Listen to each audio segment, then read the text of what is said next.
दोस्तों आज की इस वीडियो के अंदर हम डिस्कस करने वाले हैं अब एडोलेसेंस को, राइट। तो एडोलेसेंस के अंदर जो हम सबसे पहले इसके टाइम पीरियड की बात करते हैं। इसका जो टाइम पीरियड है वो है आपका 12-13 साल से लेकर के 17 वर्ष या 18 वर्ष तक, ठीक है। 18 वर्ष 18 ईयर तक का ये टाइम पीरियड इसके अंदर माना जाता है।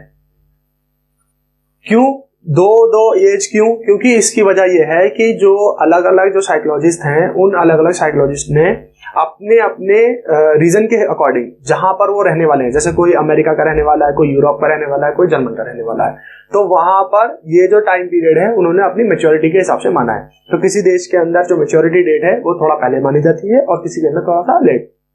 मगर ऑन एन एवरेज अगर देखा जाए तो जो टाइम पीरियड होगा वो आपका 12 साल से लेकर के 18 के बीच में ही आपको मिल जाएगा। ये आप एज ए ऑप्शन जो भी होगा आपके ऑप्शन के अकॉर्डिंग आप उसके अकॉर्डिंग लगा सकते हैं। हालांकि ये क्वेश्चन आपका जो है वो किसी भी आप कॉम्पिटिटिव लेवल के वनडे एग्जाम में नहीं पूछा जाता। पूछा जो जाएगा वो है इसके अंदर आने वाली बातें। तो इसके अंदर आने वाली बातों के बारे में हम थोड़ा सा एक ब्रीफ डिस्कस करें तो वो ये है कि इस स्टेज में बच्चे के अंदर सबसे ज्यादा जो है फिजिकल जो है वो डेवलपमेंट हो रहे होते हैं और सबसे ज्यादा इमोशनल डेवलपमेंट हो रहे होते हैं, सबसे ज्यादा सोशल डेवलपमेंट हो रहे होते हैं। बच्चा इमोशनली आगे की तरफ को बढ़ रहा होता है और उसके अंदर जो है वो बहुत सारे स्ट्रेस पैदा हो रहे होते हैं, बहुत सारे कॉन्फ्लिक्ट्स पैदा हो रहे होते हैं। इन कॉन्फ्लिक्ट्स की वजह से ये स्टेज अपने आप में बहुत ज्यादा इंपॉर्टेंट बन जाती है। इतनी ज्यादा इंपॉर्टेंट बन जाती है इसलिए हम इसके बारे में आज जो है वो डिस्कस करने वाले हैं। तो आइए दोस्तों अब हम इस स्टेज के बारे में डिस्कस करते हैं कि इस स्टेज के अंदर हम क्या क्या बातें पढ़ेंगे और क्या क्या चीजें हैं खास बात जो हम इसमें देखने को मिलती है। तो सबसे पहला एक स्टेटमेंट आपने बहुत फेमस स्टेटमेंट सुना होगा कि इस एज को हम जो है वो इस अवस्था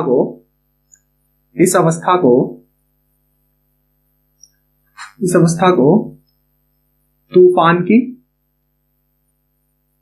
तनाव की, भ्रांति या विरोधाभास, ठीक है, विरोधाभास की अवस्था भी कहते हैं, की अवस्था कहते हैं, की अवस्था कहते हैं, ठीक है। मतलब इस स्टेज को इतने सारे नामों से इसलिए जाना जाता है क्योंकि इस स्टेज के अंदर बच्चे के अंदर वो जो सारे के सारे मैच्योरिटी, जो बच्चा जितना मैच्योर होना है ऑलमोस्ट अपनी मैच्योरिटी को पहुंच चुका होता है या पहुंचने वाला होता है, जिसकी वजह से उसके अंदर जो उसके फिजिकल डेवलपमेंट है, जो उसके अंदर सोशल डेवलपमेंट है, जो उसके अंदर इमोशनल चेंजेस हैं बहुत तेजी के साथ में हो रहे होते हैं। उन बहुत से चेंजेस की वजह से बच्चा जो है वो अपने आप में कभी कभी तो बहुत ज्यादा कंफ्यूज रहता है, कभी कभी बहुत ज्यादा जो है वो स्ट्रेस में रहता है, कभी कभी बहुत ज्यादा जो है वो परेशान रहता है, कॉन्फ्लिक्ट्स में रहता है। जैसे उसको लगने लगता है कि अब बच्चे को लगता है कि वो बड़ा हो चुका है, अपने डिसीजन खुद ले सकता है, वहीं पेरेंट्स को लगता है कि अभी इतना बड़ा नहीं हुआ है कि वो अपने डिसीजन खुद ले सके। तो बच्चे के दिमाग में यही बातें चलती रहती हैं कि आखिर वो एक जो है वो उस मैच्योरिटी लेवल पर पहुंच चुका है या नहीं पहुंच चुका जिससे वो अपनी डिसीजन मेकिंग कर सके, अपने निर्णय ले सके। इस वजह से क्या होता है वो बहुत ज्यादा जो है वो कंफ्यूज रहता है और इसी वजह से बहुत ज्यादा स्ट्रेस में रहता है। अपने अंदर होने वाले चेंजेस की वजह से वो अपने आप को क्या नहीं कर पाता, किसी के साथ में उन चेंजेस को बता भी नहीं पाता कि उसके अंदर क्या क्या चेंजेस हो रहे होते हैं।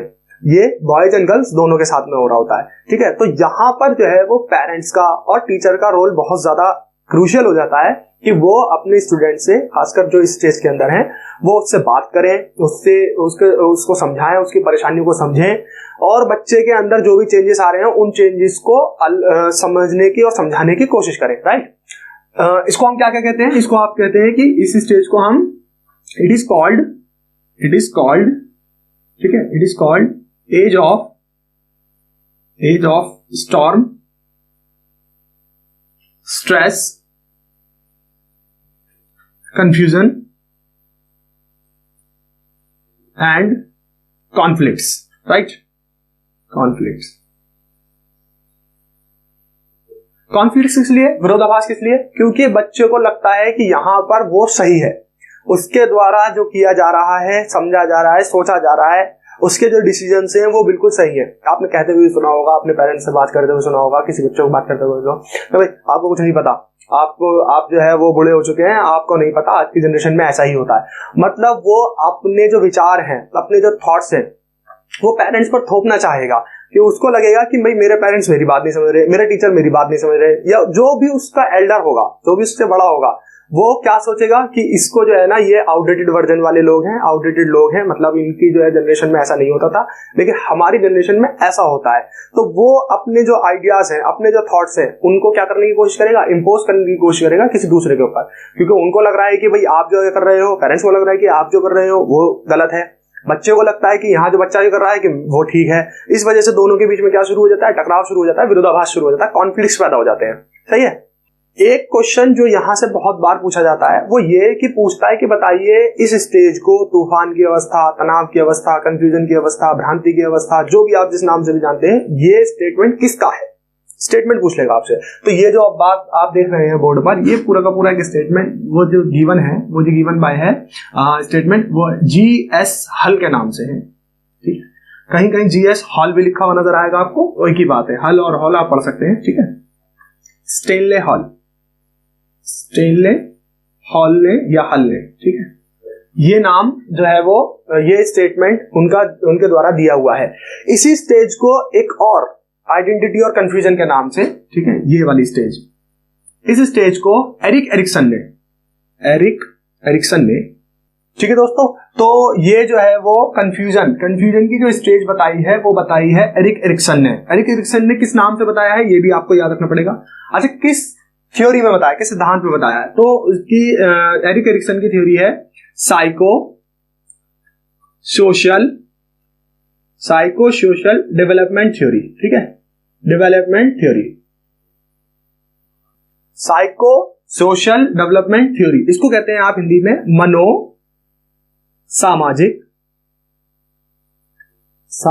मनोसामाजिक विकास का सिद्धांत,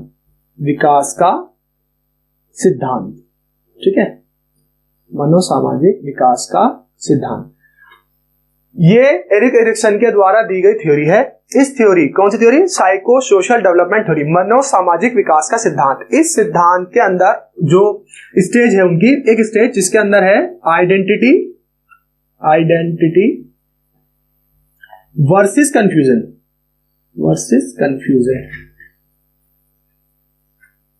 ठीक है दोस्तों। तो एरिक एरिक्सन ने इस स्टेज को, किस स्टेज को, किशोरावस्था को कहा है कि यह अवस्था जो होती है वो कंफ्यूजन की अवस्था होती है, और अपने कौन से सिद्धांत में, साइको सोशल डेवलपमेंट सिद्धांत, मनोसामाजिक विकास के सिद्धांत में जो एरिक एरिक्सन ने बताया है कि बच्चा जो है स्टेज में आइडेंटिटी वर्सेस कंफ्यूजन, मतलब पहचान बनाम भ्रांति की अवस्था में जी रहा होता है, पहचान बनाम भ्रांति की अवस्था में जी रहा होता है, क्योंकि यहाँ पे जो बच्चा है वो बहुत ज्यादा जो है वो कंफ्यूज इसलिए है क्योंकि अगर उसको कोई डिसीजन लेना है, खुद अपने आप से कोई डिसीजन लेना है, तो पेरेंट्स कहते हैं कि अभी आप उस लायक नहीं हो, उतने बड़े नहीं हो, उतने मैच्योर नहीं हो, इतनी आपके अंदर समझ नहीं है, डिसीजन मेकिंग पावर नहीं है कि आप अपने फैसले ले सको। और इस वजह से क्या होता है, वो बहुत ज्यादा कंफ्यूजन में रहता है, और फिर जब वो उसके अंदर कंफ्यूजन पैदा होती है तो वो अपने आप को जानने की कोशिश करता है कि एक्चुअल में उसका अस्तित्व है क्या, उसके अंदर इतने चेंजेस क्यों हो रहे हैं, वो सारी की सारी पहचान करने के लिए होता है। पहचान करने के लिए इस तरह के जो है वो एक कॉन्फ्लिक्ट में बन जाता है, इसलिए हमने इसको क्या कहा है, इसलिए इसको आइडेंटिटी वर्सेस कंफ्यूजन यानी पहचान बनाम भ्रांति की अवस्था भी कहते हैं। ठीक है, और इस स्टेज के अंदर क्या होता है, इस स्टेज के अंदर बच्चा जो है अपने ग्रुप का, अपने जो ग्रुप का है एक्टिव मेंबर हो जाता है। ठीक है, एक्टिव मेंबर ऑफ हिज और हर ग्रुप। ठीक है, हिज और हर ग्रुप कि बच्चा, बालक अपने ग्रुप का, अपने समूह का सक्रिय साझेदार, समूह का सक्रिय साझेदार होता है, सक्रिय साझेदार। ठीक है, एक्टिव मेंबर बन जाएगा। एक्टिव मेंबर का मतलब ये है कि आप देखेंगे इस तरह जो इस स्टेज के बच्चे होते हैं किशोरावस्था में, खासकर 12 से या 13 साल से लेकर के 17-18 की एज वाले, वो हमेशा अपने ग्रुप के साथ आपको घूमते हुए मिलेंगे। कहीं भी जो है वो घूमने का प्लान होगा, फौरन एकदम तैयार रहेंगे कि हाँ चलो घूमने चलेंगे, घूमने जाएंगे, कॉफी पीने जाएंगे, या यहाँ वहाँ। तो इस तरह के, या स्कूल के अंदर भी अपने जो है वो फ्रेंड सर्कल के अंदर आपने देखा होगा हर छोटी बड़ी पार्टी एक्टिविटीज के अंदर क्या करते हैं, वो पार्टिसिपेट करते हैं, भागीदारी करते हैं। तो ये जो स्टेज है, इसलिए स्टेज को हम क्या कहते हैं, active member of his group, his और हर ग्रुप, कि वो अपने ग्रुप का क्या होता है, स्टेज में सक्रिय साझेदार होता है। और क्या होता है जी स्टेज के अंदर, बच्चे के अंदर कोऑपरेशन की भावना पैदा होती है, कोऑपरेटिव हो जाता है बच्चा, ठीक है। कहते हैं आप इमर्ज कोऑपरेटिव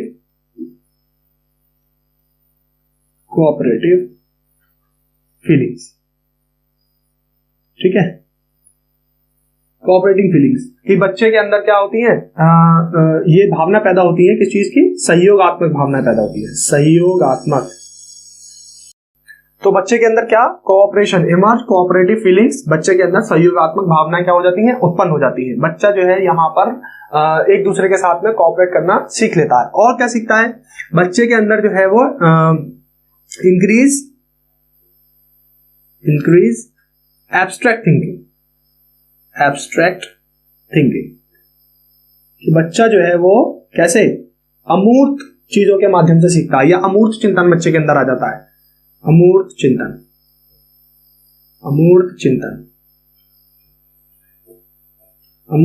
उत्पन्न होता है, ठीक है। अमूर्त चिंतन का मतलब यह है कि अब आपको बच्चे को किसी चीज को इमेजिन करने के लिए कहा जाए तो उसके लिए आपको उसका कोई एग्जाम्पल दिखाना या बताने की जरूरत नहीं है, बच्चा अपने आप से इमेजिन कर सकता है। ये एबिलिटी बच्चे के अंदर क्या हो जाती है, अब डेवलप होनी शुरू हो जाती है, या डेवलप हो चुकी होती है। जैसे फॉर एग्जाम्पल, अगर आपको बताना है कि बच्चे को इमेजिन करने के लिए कि अमेरिका कोई देश है, तो अब उसको अब अमेरिका देश बताने की जरूरत नहीं है या दिखाने की जरूरत नहीं है, वो इमेजिन कर लेगा कि अमेरिका नाम की कोई कंट्री है, वहां पर कुछ ऐसा ऐसे करके होता है। या अगर आप उसको कोई और दूसरी कंट्री या कश्मीर, फॉर एग्जांपल इंडिया के अंदर आप कश्मीर को बताना चाहते हैं, तो आप उसको कश्मीर की कोई सीनरी दिखाने की जरूरत नहीं है। अब आप उसको कि पहाड़ है, ग्लेशियर पिघल रहे हैं, या उस पर सनलाइट निकल रही है, पहाड़ जो है वो आइस बग्स की वजह से जो है चमक रहे हैं, उसकी आइस की वजह से, तो ऐसा आप कुछ करने की जरूरत नहीं है। बल्कि अब क्या है, बच्चा जो है खुद ब खुद उस चीज को क्या कर लेगा, धीरे धीरे करके इमेजिन कर लेगा, एब्स्ट्रैक्ट थिंकिंग पैदा हो जाएगी बच्चे के अंदर। और इसी से रिलेटेड क्या है, बच्चे की थिंकिंग जो होगी वो thinking is logical and formal, कि बच्चे की जो थिंकिंग होगी इसमें वो क्या होगी, बच्चे का चिंतन लॉजिकल, तार्किक एवं औपचारिक हो जाएगा, ठीक है। औपचारिक बच्चा जो है वो औपचारिक रूप से समझने लगेगा, तार्किक रूप से लॉजिक लगाने लगेगा, उसकी बातों में, उसके थॉट्स में, उसके विचारों में क्या आना शुरू हो जाएंगे, लॉजिक आने शुरू हो जाएंगे, कि आखिर हम ऐसा करते हैं तो ऐसा क्यों करते हैं, ऐसा हुआ है तो ऐसा क्यों हुआ है। उसके कोई भी काम, कोई भी एस्पेक्ट को जब वो करेगा या देखेगा तो उसके अंदर लॉजिक लगाएगा कि आखिर ऐसा क्यों हुआ है। तो वो जो लॉजिक लगाने की जो कैपेबिलिटी है वो उसके अंदर डेवलप हो जाएगी, ठीक है। और इमोशन में किस तरीके से होगा, इमोशन में बच्चा जो है वो अट्रैक्ट, ठीक है। तो बच्चे के अंदर क्या है, इस स्टेज के अंदर चिंतन वाला तो कर लिया था हमने, ये attract towards the opposite gender, कि बच्चा जो है वो ऑपोजिट जेंडर की तरफ, लड़की हो या लड़का, दोनों एक दूसरे की तरफ क्या होते हैं, ज्यादा अट्रैक्ट होते हैं इसी स्टेज के अंदर, मतलब आकर्षित विपरीत लिंग की तरफ, ठीक है, विपरीत लिंग की ओर आकर्षण या आकर्षित होना, ठीक है, आकर्षित ज्यादा होते हैं,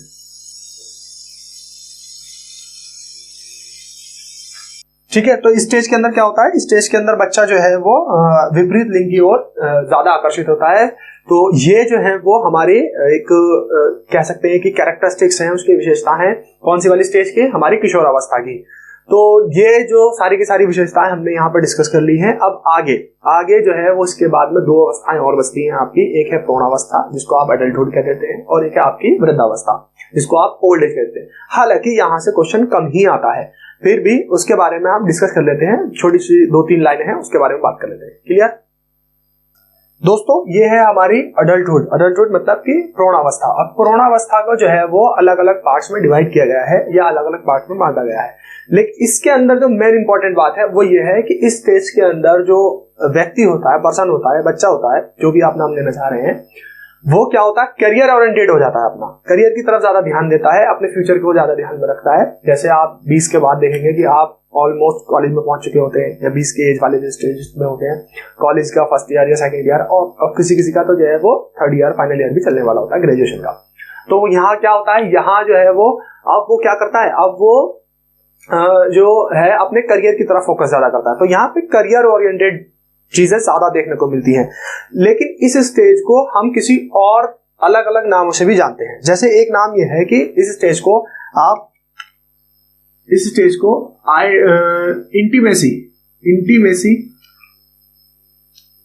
इंटीमेसी वर्सेस आइसोलेशन, ठीक है, इंटीमेसी वर्सेस आइसोलेशन, इसको हम हिंदी में कहते हैं आत्मीयता बनाम अलगाव। अलगाव का मतलब ये होता है अलग होना, या आइसोलेशन का मतलब भी अलग ही होना होता है। ये फिर से पूछ लेगा आपसे कि ये जो स्टेज है या इसके बारे में जो बताया वो किसने बताया है, इसके बारे में बताया है एरिक एरिक्सन ने, ठीक है। अभी हमने पीछे भी बात की थी, एरिक एरिक्सन, और किसमें, अपनी थ्योरी साइको सोशल डेवलपमेंट में, ठीक है, डेवलपमेंट थ्योरी में, ठीक है। इसको आप हिंदी में कहते हैं मनो सामाजिक विकास का सिद्धांत, ठीक है, विकास का सिद्धांत, मनोसामाजिक विकास का सिद्धांत। मनोसामाजिक विकास के सिद्धांत में एरिक एरिक्सन ने ये जो स्टेज है, इस स्टेज को दो अलग अलग नामों से डिवाइड किया है। पहला नाम हमने पढ़ लिया इंटीमेसी वर्सेस आइसोलेशन, मतलब इस अवस्था के अंदर बच्चा जो है आत्मीयता बनाम अलगाव। आत्मीयता बनाम अलगाव का मतलब यह है कि अगर वो अपने फ्यूचर में या अपने किसी काम के अंदर क्या होगा, या दोस्तों से या समझ लीजिए जिसके साथ में उसको ज्यादा लगाव महसूस हो रहा है, ठीक है, और उनके साथ में उसको इंपॉर्टेंस मिलेगी, वो उसकी तरफ से पूरा का पूरा क्या करेंगे। जैसे अगर आप किसी की तरफ स्नेह दिखाएंगे, प्यार दिखाएंगे, और आप एक्सपेक्ट करते हैं कि दूसरी तरफ से भी हमें वैसा का वैसा ही प्यार मिले, तो आप क्या करते हैं, उसके तरफ ज्यादा झुकाव महसूस करते हैं, मतलब उसके साथ जो है वो ज्यादा घुलना मिलना पसंद करते हैं। इवन इसके अलावा अगर आपको क्या होगा, वहां से स्नेह नहीं मिलेगा, उतना इमोशनल अटैचमेंट नहीं मिलेगा, तो आप क्या करेंगे, अपने आप को वहां से अलग कर लेंगे, आइसोलेट कर लेंगे। इसलिए इस स्टेज को एरिक एरिक्सन ने इंटीमेसी वर्सेस आइसोलेशन की स्टेज भी कहा है। और दूसरा क्या नाम दिया है इसका, इस स्टेज का दूसरा नाम इन्होंने ये दिया है, इसी स्टेज को आप जनरेटिविटी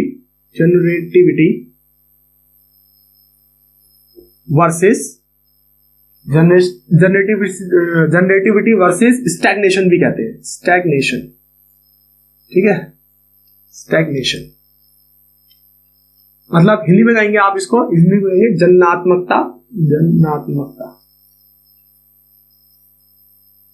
जन्नात्मकता बनाम ठहराव कह सकते हैं या स्थिर कह सकते हैं, ठीक है, स्थिरता। ये भी थ्योरी किसके द्वारा गिवन है, ये थ्योरी भी मतलब ये जो बताया है कि ये भ्रूण अवस्था हमारी इस तरीके से होती है, या भ्रूण अवस्था का एक दूसरा नाम ये भी होता है। तो जनरेटिविटी वर्सेस स्टैग्नेशन, जन्नात्मकता बनाम स्थिरता, ये भी गिवन है किसके द्वारा, आपका एरिक एरिक्सन के द्वारा। और कौन सी वाली थ्योरी के अंदर, साइको सोशल डेवलपमेंट थ्योरी के अंदर। क्लियर है। तो इस स्टेज के अंदर बस हमें ये याद रखना है मेनली कि बच्चा जो है वो किस चीज पर, अपना फ्यूचर, भविष्य को ध्यान में रखता है, ठीक है, फ्यूचर ओरिएंटेड हो जाता है, फ्यूचर ओरिएंटेड होता है, ठीक है दोस्तों। तो इस स्टेज के अंदर हमने क्या पढ़ा, हमने पढ़ा कि ये स्टेज जो है वो फ्यूचर ओरिएंटेड मतलब भविष्य की तरफ हमें ज्यादा ध्यान देने वाली होती है, कि भविष्य की तरफ ध्यान देते हैं आप इस स्टेज में, भविष्य की ओर ध्यान देते हैं या अग्रसर होते हैं, ठीक है, ध्यान देते हैं। भविष्य की ओर ध्यान देते हैं। और इस स्टेज के अंदर ये बता दिया हमने आपको कि इंटीमेसी वर्सेस आइसोलेशन होता है, मतलब आत्मीयता बनाम जो है अलगाव होता है। आत्मीयता का मतलब बता दिया और अलगाव का मतलब बता दिया कि जैसे अगर किसी काम के अंदर उसको सफलता मिलेगी तो वो उस काम से जुड़ाव महसूस करेगा, किसी के साथ में इमोशनल टच अगर उसको मिलेगा तो उनके साथ जुड़ाव महसूस करेगा। वहीं इसके एवज में अगर क्या होगा कि अगर उसको वहां से वो पॉजिटिव रिस्पांस नहीं मिलेगा तो वो क्या करेगा, अपने आप को उस काम से या उन लोगों से अपने आप को अलग कर लेगा।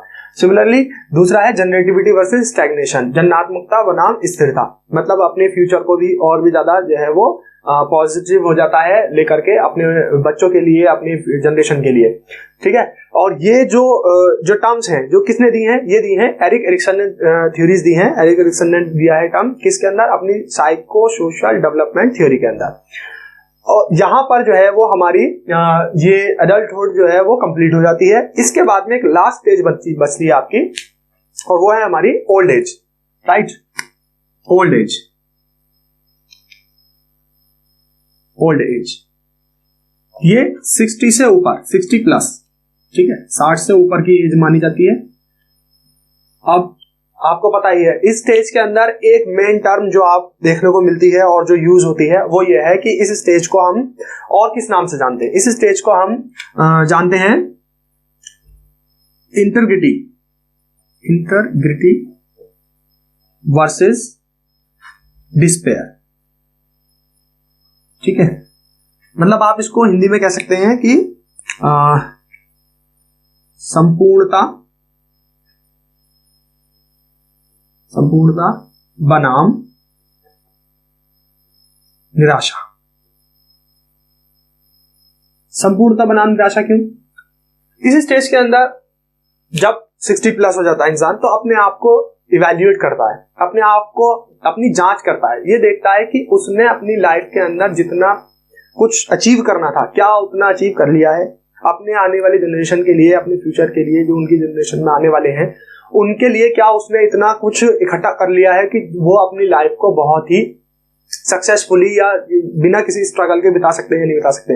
अगर उसके अंदर ये पॉजिटिव रिस्पॉन्स आता है कि हाँ उसने इतना सब कुछ अचीव कर लिया है कि उसके आने वाली जो जनरेशन है, जो उसके जो बेटे या उनके बच्चे हैं वो अब किसी तरह का कोई स्ट्रगल नहीं करेंगे अपनी लाइफ में ज्यादा, तो वो अपने आप में क्या महसूस करेगा, इंटीग्रिटी महसूस करेगा, संपूर्णता महसूस करेगा कि हाँ उसने इतना अचीव कर लिया है। वहीं इसके एवज में अगर उल्टा होता है इसका उल्टा मतलब अगर वो अपने आप को इवैल्यूएट करे कि उसने इतना अचीव नहीं किया है कि उसकी जनरेशन उतना कर पाएगी या उसको अभी और स्ट्रगल करना पड़ेगा अपनी लाइफ को स्टेबल बनाने के लिए, तो फिर क्या महसूस होगी, उसको निराशा महसूस होगी। ये स्टेज भी गिवन बाय है, ये स्टेज भी जो है वो किसने दी है, ये स्टेज दी है आपका एरिक एरिक्सन ने। एरिक एरिक्सन ने ये थ्योरी दी है, एरिक एरिक्सन ने स्टेज दी है ये वाली, और अपनी स्टोरी जो थ्योरी है उसके अंदर, किसके अंदर, साइको सोशल डेवलपमेंट थ्योरी के अंदर। तो यहाँ पर दोस्तों हमारा जो डेवलपमेंट और ग्रोथ का जो चैप्टर शुरू हुआ था वो पूरी तरीके से यहाँ आकर के कंप्लीट हो चुका है। इसकी हमने लगभग सभी स्टेजेस कंप्लीट कर ली हैं। इन स्टेजेस में से जो आपकी एडल्टहुड और जो आपकी ओल्ड एज है, यहाँ से क्वेश्चन बहुत कम बनता है। किसी भी वनडे एग्जाम के लिए जितना होना चाहिए था आपके, उसमें हमने जो शुरुआत की infancy stage, early childhood stage, letter childhood stage और एडोलेसेंस, किशोरावस्था तक बहुत ही डीपली और डिटेल में पढ़ लिया है, ठीक है। अब यहाँ पर आपका वृद्धि एवं विकास वाला चैप्टर पूरी तरीके से कंप्लीट होता है। ओके।